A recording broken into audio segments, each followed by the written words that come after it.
So it's time to tackle this again. In this video, I'm gonna recreate one of the hairstyles from Splatoon 3 in SFM before the game comes out. And how am I gonna do that? If you watched my previous video, you already know the answer, but basically, I use different hair parts from other hairstyles. And the character I'm gonna recreate is that one octoling girl you've probably seen all over Twitter. So first I tried the default octoling girl player hair, but it didn't have many bones in it, so it was pretty hard to twirl it and make it into a circle. I mean, it sort of worked, but I wasn't happy with it and it kinda looked low poly. So I removed everything and started all over again. Then I tried Marina's hair, which has more bones and more flexibility. And that made it easier to construct the hair because it had more points where I could bend it. And also, since she's wearing a beanie, I didn't have to do the top of her head, which saved me some time and made the process simpler. One thing though, the suction cup thing or whatever it's called, I don't know the name, it isn't on the right place. And also, since the game isn't out yet, I can't get the right shirt. I mean, I guess I could have made custom clothing, but that's something I'm unfamiliar with, so it would probably have taken way longer if I tried to figure that out. So my solution was to just find a shirt that wasn't necessarily similar, but just fitting for the character. So when I was done with the character, I did a little pose, and then I imagined how the lighting would fit the scene. Because I'm not gonna make it in SFM, I'm actually gonna edit in Splatville in the background, so we get a complete Splatoon 3 poster before the game releases. And that's all I have to say, so enjoy the rest of the time-lapse.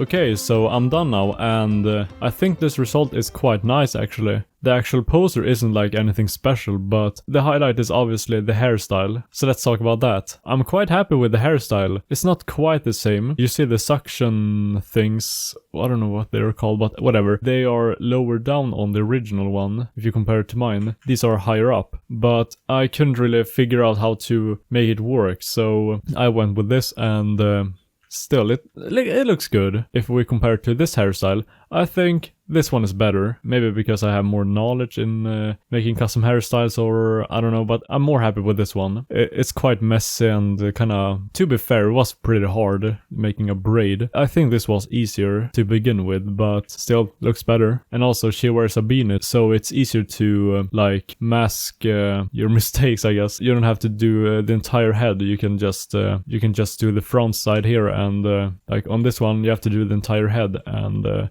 that opens up more points of failures, I guess. So yeah, I'm happy with it. And the background is just a screenshot from the Splatoon 3 trailer. Because once again, the game isn't out yet, so that's what I gotta do. But it turned out quite well still. So that's about it. So if you don't know what to watch next, maybe you can watch my video where I made this hairstyle in SFM. I'll have it in the description and also in the outro of this video. And I don't have much else to say, so thanks so much for watching and bye!